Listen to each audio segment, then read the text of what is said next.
Bien, llegamos ahora al capítulo 16 de Apocalipsis y al derramamiento de las copas de la ira. Y en el versículo 1 de este capítulo 16 leemos lo siguiente. Oí una gran voz que decía desde el templo a los 7 ángeles, id y derramad sobre la tierra las 7 copas de la ira de Dios.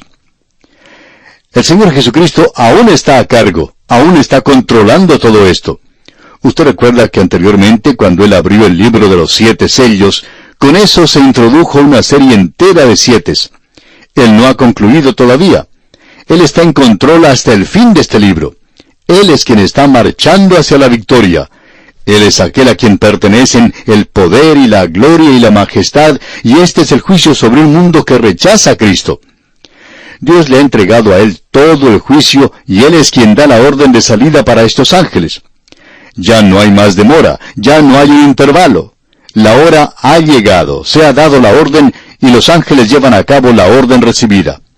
Esto es algo difícil de entender para el hombre del presente, y aún para los creyentes, que Dios va a derramar su ira sobre un mundo rebelde, un mundo que aborrece a Dios, y que destruirá la civilización.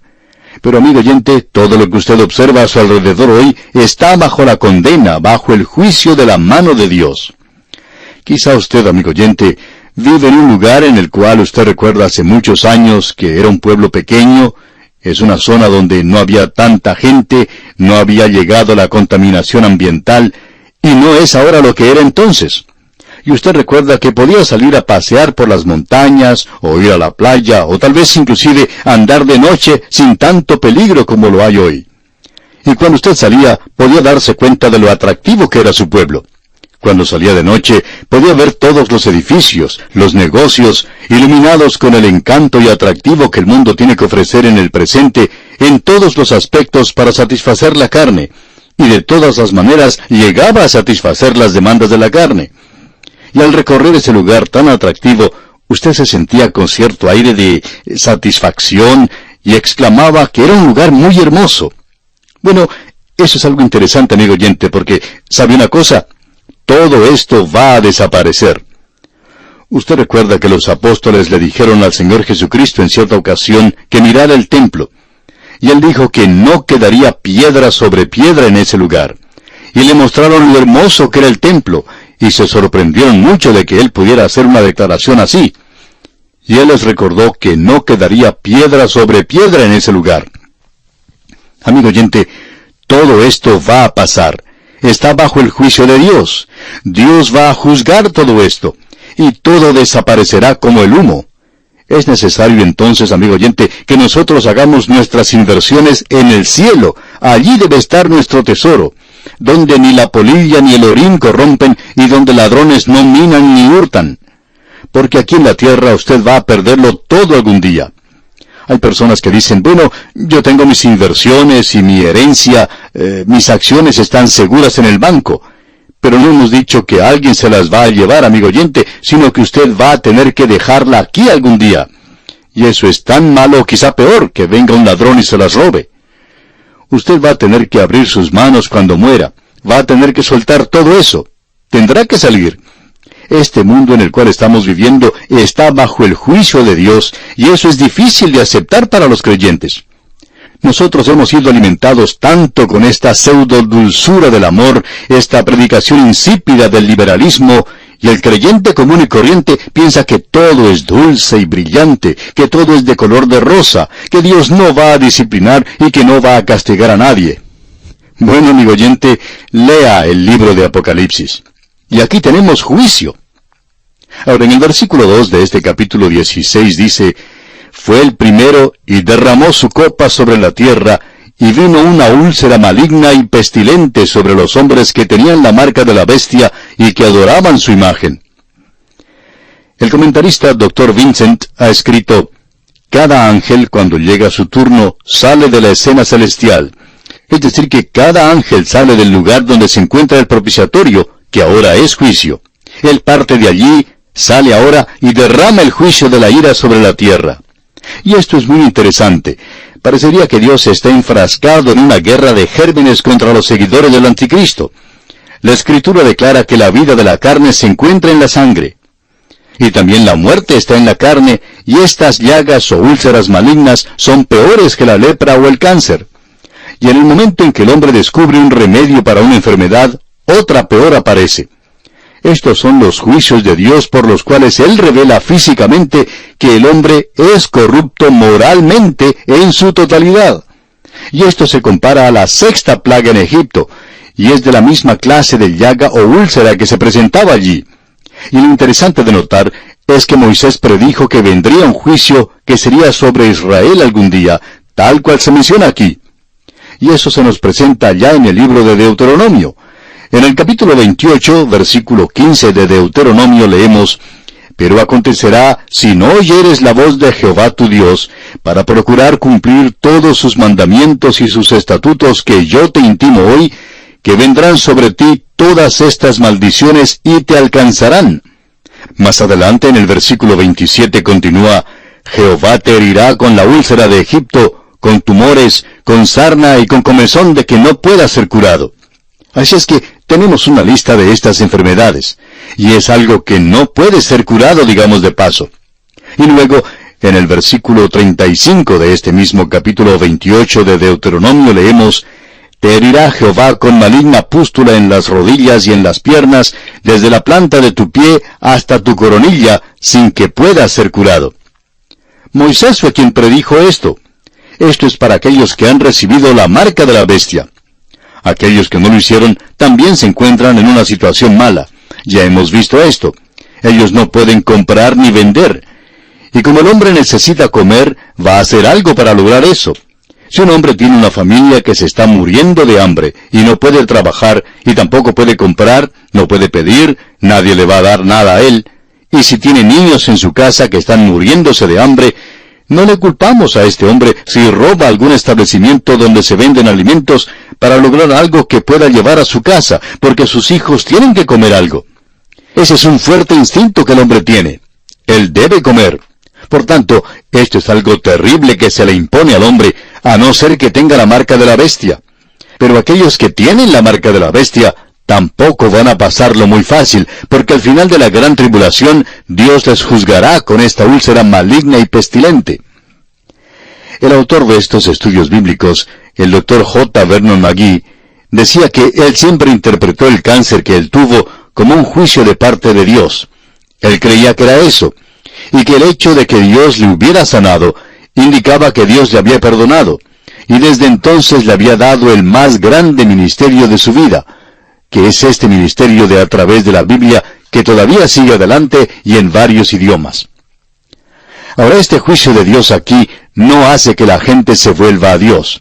Permítanos leer ahora en cuanto a la segunda copa. El versículo 3 de este capítulo 16 de Apocalipsis dice: «El segundo ángel derramó su copa sobre el mar, y éste se convirtió en sangre como de muerto, y murió todo ser vivo que había en el mar». Esta plaga es más severa que la segunda trompeta. Esta es la razón por la cual hemos llegado ahora a lo peor de todo. Cuando se tocó la segunda trompeta, solo una tercera parte del mar se convirtió en sangre. Y aquí tenemos ahora que todo el mar se convierte en sangre. Se convirtió en sangre como de muerto. Ahora, la sangre es una señal de vida. La Escritura dice que la vida de la carne está en la sangre. Pero el mar es una gran reserva de vida, y que allí abunda la vida. El agua salada es catártica, es decir, como un purgante para la tierra. Sin embargo, en esta plaga, la sangre es la señal de la muerte, y el mar se convierte en la tumba de muerte en lugar del seno de la vida. La refrescante brisa del mar se convierte en un hedor terrible por los cuerpos que flotan en la superficie del agua. Y ahora es algo lleno de sangre y que cubre las costas. Se paraliza el comercio, los seres humanos mueren como moscas. La primera plaga en Egipto fue el volver las aguas del Nilo en sangre. Y aquí tenemos una similitud sorprendente. Nos preguntamos si nos damos cuenta de cuánto dependemos de Dios hoy.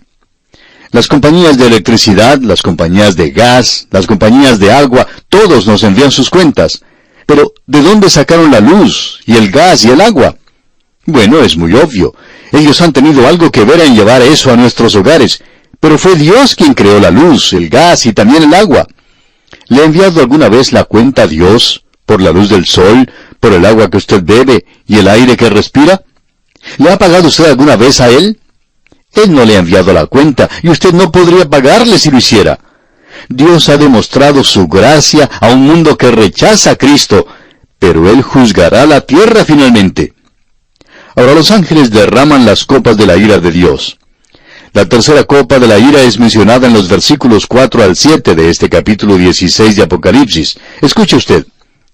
El tercer ángel derramó su copa sobre los ríos y sobre las fuentes de las aguas, y se convirtieron en sangre. Y oí al ángel de las aguas que decía, Justo eres tú, oh Señor, el que eres y que eras, el Santo, porque has juzgado estas cosas.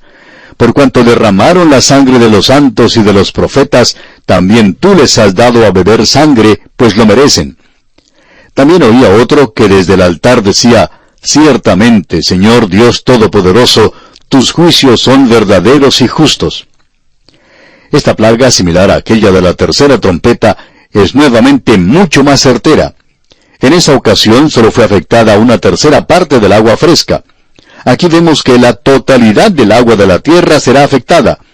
Esto significa la destrucción de la vida humana en un nivel sin paralelo. El ángel de las aguas, bueno, podríamos decir que es el superintendente del Departamento de Aguas de Dios. Y esto nos revela, creemos nosotros, otro ministerio de los ángeles que tiene que ver con la creación. Ellos están a cargo de diferentes departamentos físicos del universo. Hemos visto a 4 ángeles en este libro que controlan los vientos.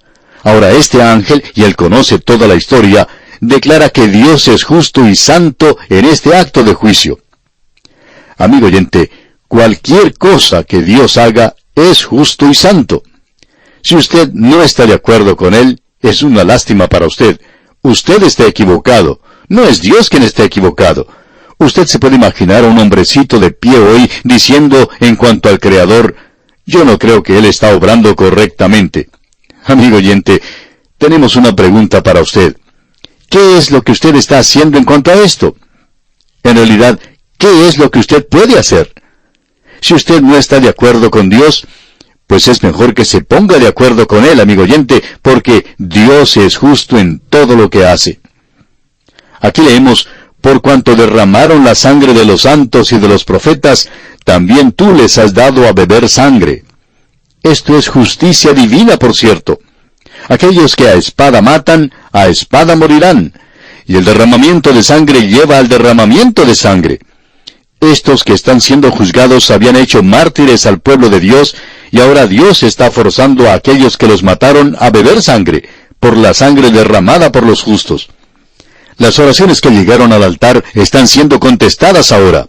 Dios se demoró mucho tiempo en llegar a esto, pero ahora vemos que hace justicia, y el mundo es culpable ante Él.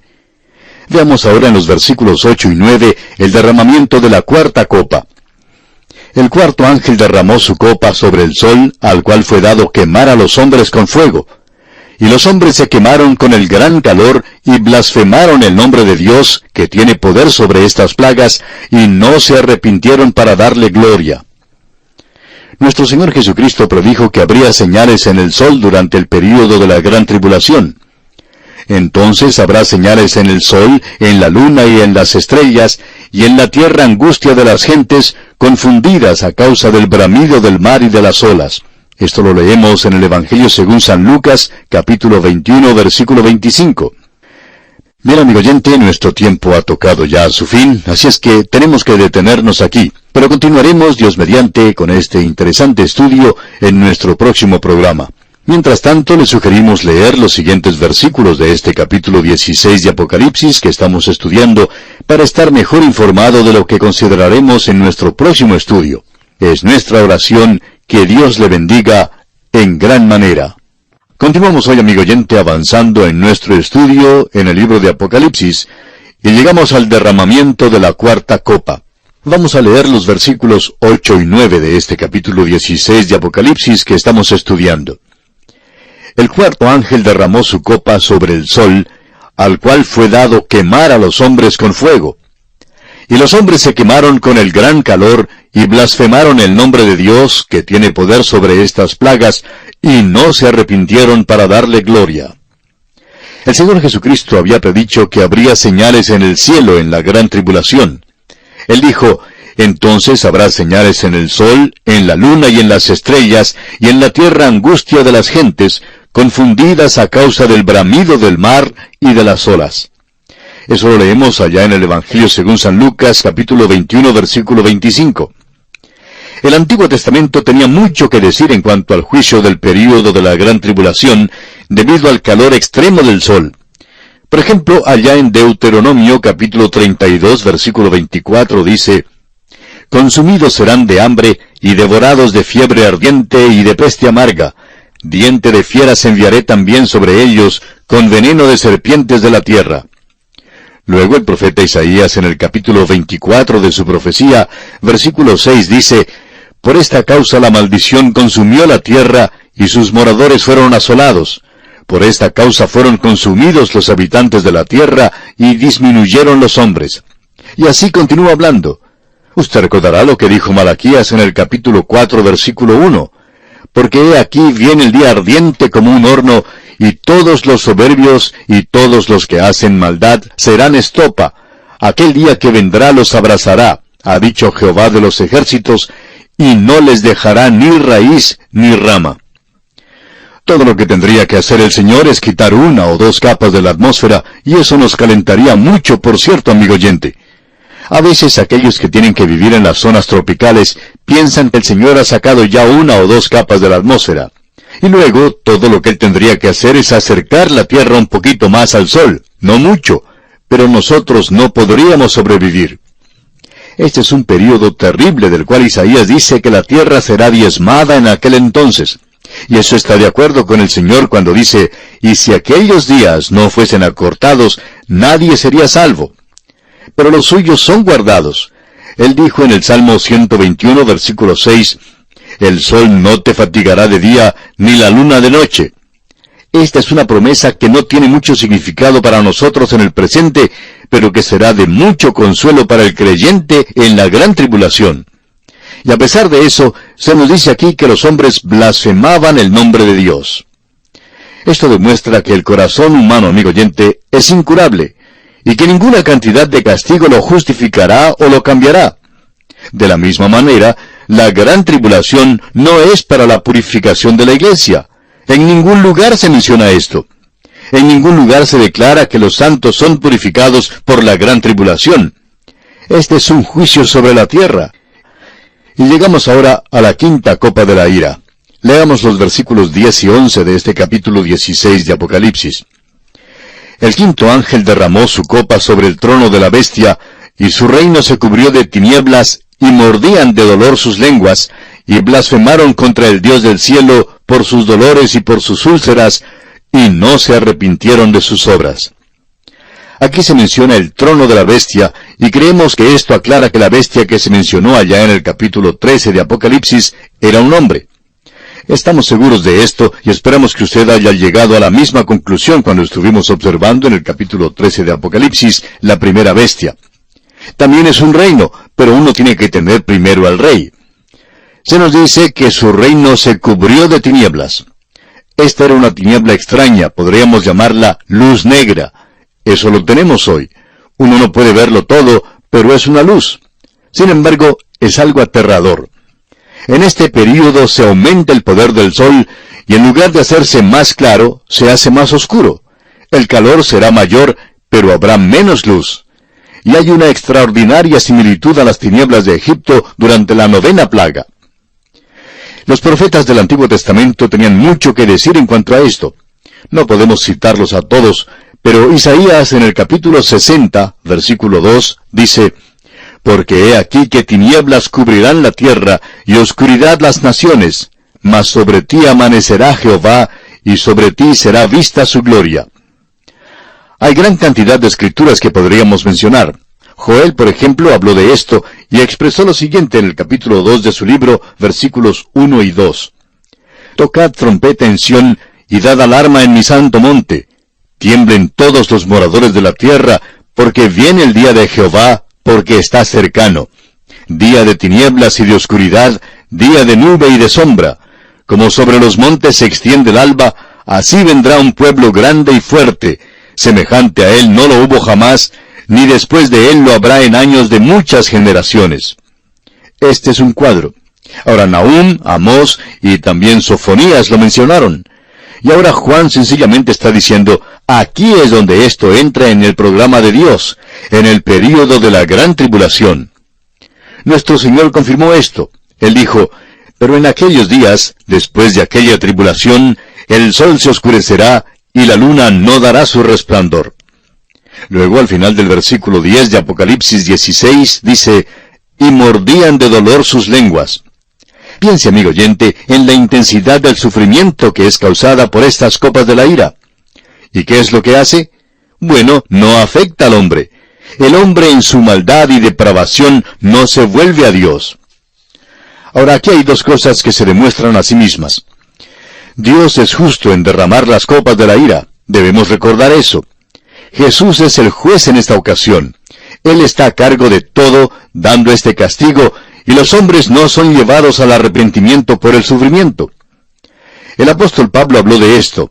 En su epístola a los Romanos, capítulo 2, versículos 3 al 5, leemos, «Y piensas esto, oh hombre, tú que juzgas a los que tal hacen y haces lo mismo, ¿que tú escaparás del juicio de Dios? ¿O menosprecias las riquezas de su benignidad, paciencia y longanimidad, ignorando que su benignidad te guía al arrepentimiento? Pero por tu dureza y por tu corazón no arrepentido, atesoras para ti mismo ira para el día de la ira y de la revelación del justo juicio de Dios». Y aquí lo tenemos y no cambia al hombre. Luego sigue el derramamiento de la sexta copa. Leamos el versículo 12 de este capítulo 16 de Apocalipsis. El sexto ángel derramó su copa sobre el gran río Éufrates, y el agua de éste se secó, para que estuviese preparado el camino a los reyes del oriente. El Éufrates es llamado el Gran Río, de manera que el mar Mediterráneo es llamado en la Biblia el Gran Mar. La importancia del río Éufrates en la palabra de Dios no debe ser descuidada. Es mencionado en primer lugar en Génesis capítulo 2, y es mencionado más de 25 veces en la Biblia, y en este versículo que acabamos de leer, se le ve en relación con la sexta plaga. Era prominente en el primer estado del hombre en la tierra, y aquí es destacado en su último estado, aquel de la gran tribulación. Fue la cuna de la civilización humana y obviamente va a ser la tumba de la civilización del hombre. Era la frontera entre el oriente y el occidente, con un recorrido de unos 2.900 kilómetros, y la mitad de esta distancia navegable. Era ancho y profundo, lo cual hacía muy difícil que un ejército lo cruzara. A Abraham se le llamó hebreo, y algunos interpretan esto como que significa que él vino del otro lado del río Éufrates. Era la orilla oriental de la tierra que Dios le había prometido a Abraham. Esta orilla. En Josué capítulo 1 versículo 4 se nos dice, «Desde el desierto y el Líbano hasta el gran río Éufrates, toda la tierra de los heteos hasta el gran mar donde se pone el sol será vuestro territorio». Este río llegó a ser la frontera oriental del Imperio Romano. Y el río Éufrates se secará milagrosamente, borrando así la frontera entre el oriente y el occidente, para que estuviese preparado el camino a los reyes del oriente, para que vengan a la batalla de Armagedón. Usted recuerda que en el pasado, Tamerlán, el conquistador tártaro, salió del oriente y arrasó esas llanuras con una tremenda horda. Y Gengis Khan, otro conquistador tártaro, fundador del primer imperio mongol, hizo lo mismo. Esas son solo pequeñas muestras de lo que sucederá en los últimos días, cuando la frontera, o lo que sea que esto es, que separa al oriente del occidente, se borre. Entonces, estas grandes multitudes que nunca han avanzado hacia el occidente, ahora vienen en una gran cruzada a Palestina. Y allí es donde la mayor parte de la población del mundo se encuentra hoy. Y habiendo tenido un ligero conocimiento del Evangelio, eligieron al anticristo y salen del oriente cruzando el río Éufrates. El cuadro es terrible. Nos preguntamos si alguien puede dudar, con cientos de millones fluyendo hacia Palestina, que la sangre suba hasta los frenos de los caballos. Ahora aquí tenemos un paréntesis o interludio. Los reyes de la parte habitada de la tierra se dirigen a Armagedón. Entre lo sexto y lo séptimo, como hemos podido apreciar hasta ahora, existe un paréntesis y se presentan los detalles que faltaban, por así decirlo. Esto es lo que tenemos aquí, y en los versículos 13 y 14 se nos dice: y vi salir de la boca del dragón, y de la boca de la bestia, y de la boca del falso profeta, 3 espíritus inmundos a manera de ranas, pues son espíritus de demonios que hacen señales, y van a los reyes de la tierra en todo el mundo, para reunirlos a la batalla de aquel gran día del Dios Todopoderoso. Este es Armagedón, y es llamado así por lo que se nos dice en los versículos 15 y 16, y para tenerlo todo claro, mejor que leamos estos 2 versículos también, versículos 15 y 16 del capítulo 16 de Apocalipsis. He aquí yo vengo como ladrón. Bienaventurado el que vela y guarda sus ropas, para que no ande desnudo y vean su vergüenza. Y los reunió en el lugar que en hebreo se llama Armagedón. Entre las copas sexta y séptima tenemos este interludio. Este ha sido el programa que siguió Juan. El libro de Apocalipsis se divide a sí mismo, como bien podemos ver. Y debemos prestar atención a las divisiones. Los 7 personajes han sido una excepción, por supuesto, y ellos tuvieron que traer el interludio allí al final. Ahora esto nos lleva a Armagedón, lo que no es una batalla nada más, sino una guerra llamada Armagedón.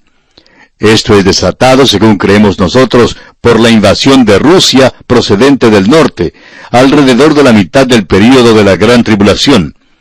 Esa campaña cubre el largo de Palestina hasta el valle de Josafat y las montañas de Edom. Esto continuará por aproximadamente 3 años y medio. Concluirá en la venida del Señor Jesucristo a establecer su reino. Nacerá el sol de justicia y en sus alas traerá salvación. Ahora aquí se nos presenta la Trinidad del infierno: Satanás, el Anticristo y el falso profeta. Ellos actúan al unísono, obligando a las naciones del mundo a marchar contra Israel en un intento por destruir el propósito de Dios en esta tierra. Amigo oyente, Dios le había prometido a Abraham y a aquellos después de él, les había dado ciertas promesas. Él hizo ciertos pactos con esta gente, y estos pactos van a mantenerse, de la misma manera en que el versículo que leemos en Juan 3:16 se mantiene para nosotros en el presente. Ahora, permítanos decir algo con mucho cuidado. En el día de hoy existe un sistema de teología que se pasa como de tendencia conservadora y toma la posición de que Dios ya no tiene nada que ver con la nación de Israel.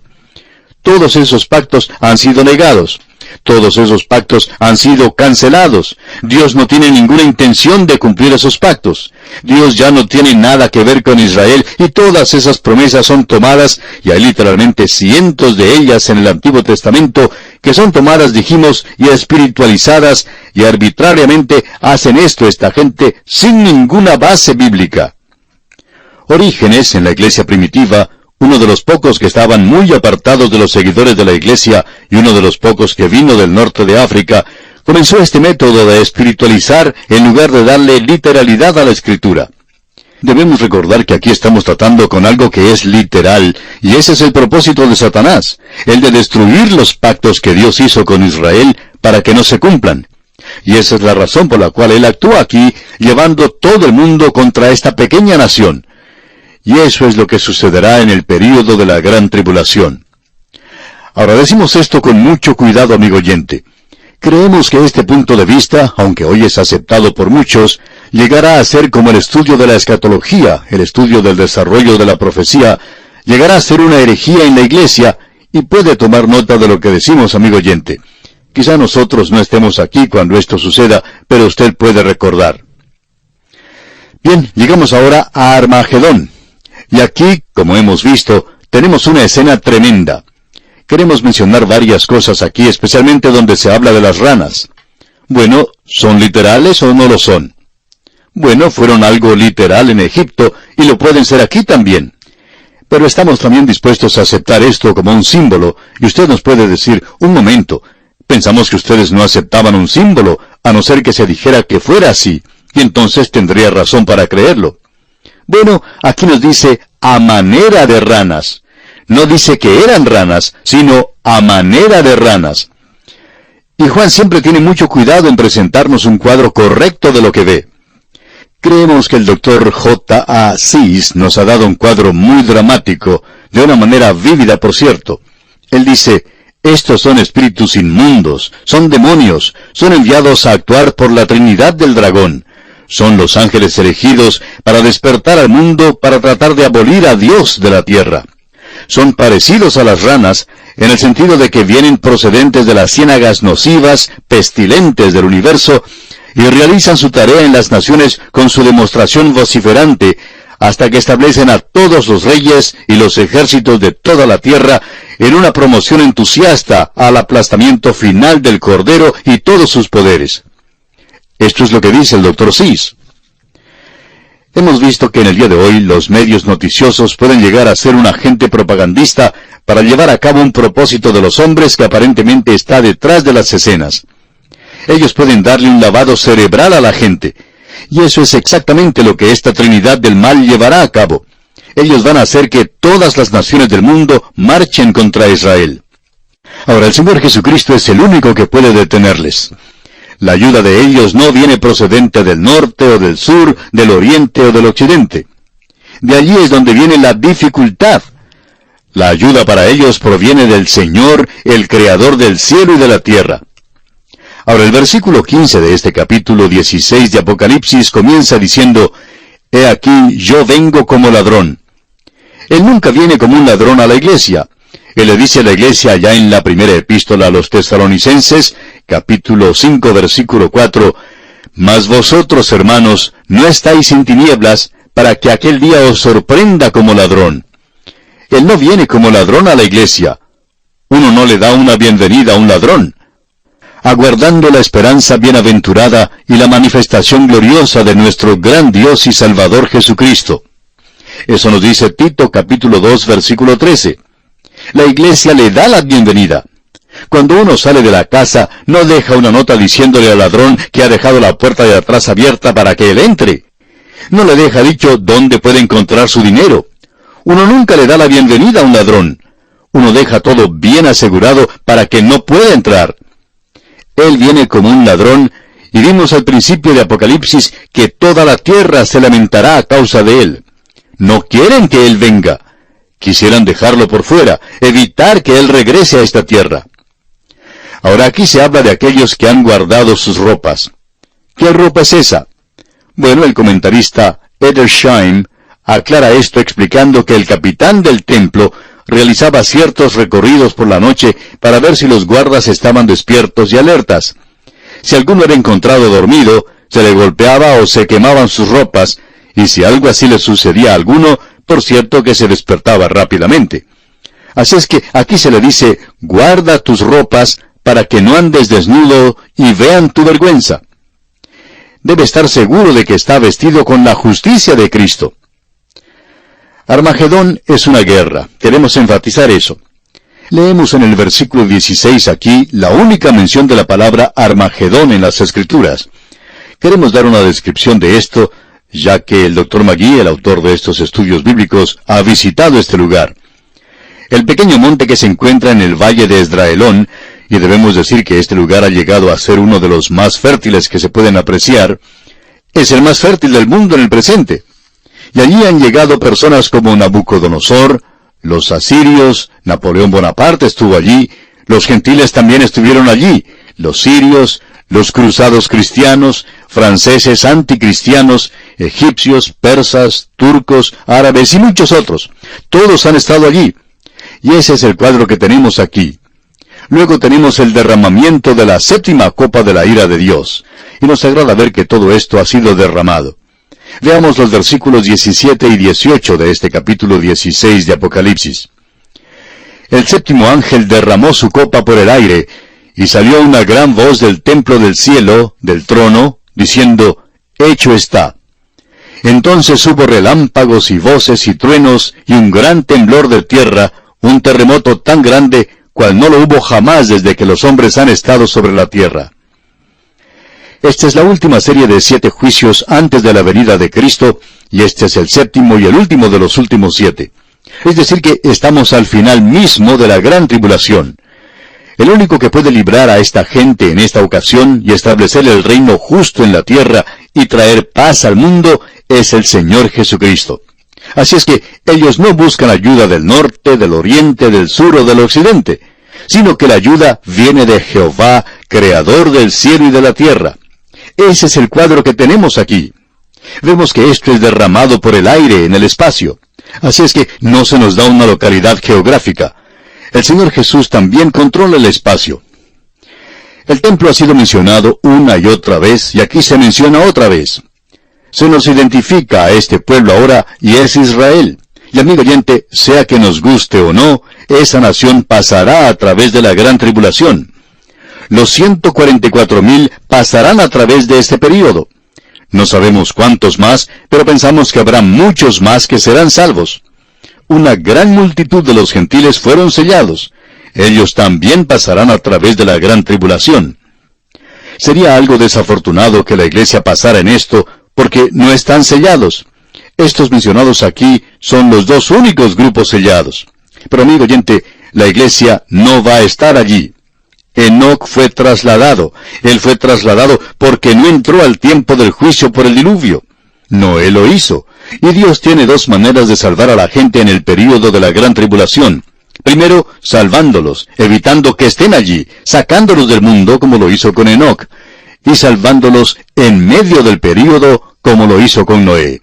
Y Dios salvará a la gente en el período de la gran tribulación, pero no a la iglesia, porque ella ya ha salido de la tierra. Debemos notar que salió una gran voz del templo del cielo, del trono. Esa voz no es identificada. Y creemos que esa voz es la del Hijo de Dios. Se menciona su mensaje, dice, hecho está. Esta es la segunda vez que escuchamos que Él dice esto. Cuando estaba clavado en la cruz, Él dijo, consumado es. O sea, hecho está. Y aquí lo dice otra vez. Cuando Él logró la redención, dijo, consumado es.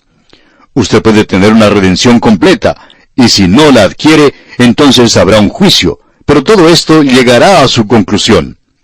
El escritor de la epístola a los Hebreos tenía razón cuando hizo la pregunta, ¿cómo escaparemos nosotros si descuidamos una salvación tan grande? Bien, vamos a dejar aquí por hoy y continuaremos Dios mediante en nuestro próximo estudio. Que el Señor le ayude a vivir victoriosamente es nuestra ferviente oración. Continuamos hoy, amigo oyente, nuestro estudio en el libro de Apocalipsis, y vamos a comenzar leyendo lo que nos dicen los versículos 19 al 21 de este capítulo 16.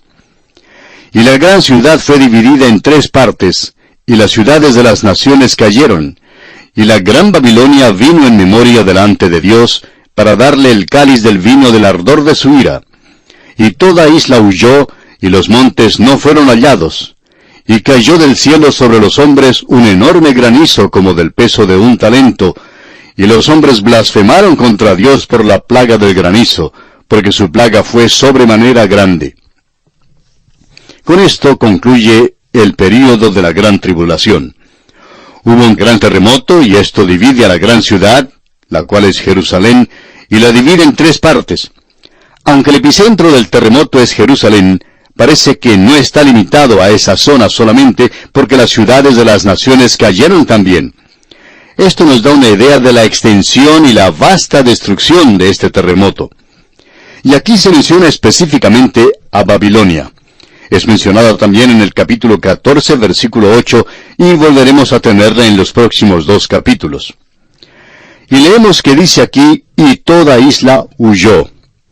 Esto nos revela que aún las islas están cambiando de un lugar a otro por este terremoto. Y luego, un enorme granizo fue el acto final del juicio. Se nos dice que el tamaño del granizo era como del peso de un talento. Un talento griego pesaba como 25 kilos. El talento judío pesaba como 52 kilos. Ahora, lo interesante de notar aquí es que tenemos esto en la época de Josué. En el libro de Josué, capítulo 10, versículo 11, leemos, y mientras iban huyendo de los israelitas a la bajada de Bet-Horón, Jehová arrojó desde el cielo grandes piedras sobre ellos hasta Aseca, y murieron. Y fueron más los que murieron por las piedras del granizo que los hijos de Israel mataron a espada. De acuerdo con el historiador Josefo, las catapultas romanas lanzaron piedras del peso de un talento dentro de Jerusalén en el año 70 después de Cristo, cuando Tito derribó la ciudad. Así es que esto es algo milagroso, pero nuevamente debemos decir que concluye así el período de la gran tribulación.